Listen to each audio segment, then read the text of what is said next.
అందరికి నమస్కారం అండి. నేనండి పొద్దున్నే లేసి యోగా చేయరా దాని పేరు చెప్పి ప్రసాదనం ఆగం చేయరా టీవీ నుండి అన్నవరం అంజిబాబుని మాట్లాడుతున్నా అండి. ఇక పైన పరమేశ్వరుడి దయ పొందాలంటే నిత్యం యాగం చెయ్యాలి. 300 కోట్లు ఒక్క రోజులో ఆగం చెయ్యాలంటే యోగా చెయ్యాలి.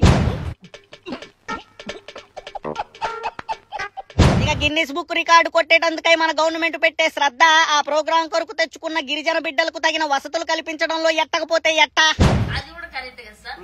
ఇక ప్లకార్డు పై ఓ అభిమాని రాసుకున్న రప్ప రప్ప డైలాగ్ పై ప్రతినిధులు పెట్టేను డిబేట్లు. మరో పక్క రాష్ట్ర రెవెన్యూ పడిపోయింది ఎందుకయ్యా అంటే వాటిపైన మాత్రం నోరు మీద పని అధికార పార్టీ మంత్రులు. అంటే అది ఇక ఎలాంటి పబ్లిసిటీ స్టంట్లకి ఖర్చు పెట్టేందుకై నిండుగా ఉంటుంది మన రాష్ట్ర ఖజానా. మరి ఇస్తానన్న హామీల సంగతి ఏంటయ్యా అని అడిగిన వాళ్ళ నాలుకల మందం అంటూ మైకులెట్టుకుని అలాంటి మాటలు మాట్లాడడం మీకు తగునా? ఇక పబ్లిక్ లో చెప్పుకుంటారు గొప్పగా మేము కేంద్రం నుండి తెచ్చామంటూ నిధులు. ఇక కేంద్ర సర్కార్ మన దగ్గరకు వచ్చినప్పుడల్లా వాటి నుండి సగం తీసి చేస్తున్నారు ఇలాంటి వృధా ఖర్చులు. ఇక ఒక్కరోజు ఆడంబరానికై 300 కోట్లు ప్రజాధనం ఖర్చు పెట్టగల ఈ కూటమి కుబేరుడు మరి అదే ధనం ఆంధ్రాలో చివరి దశకొచ్చి ఆగిపోయిన మెడికల్ కాలేజీలపై ఎందుకెట్టడు అంటూ పలువురు రాజకీయ విశ్లేషకులు గుసగుసలాడుతున్నారని సమాచారం అండి. ఉంటాను మరి.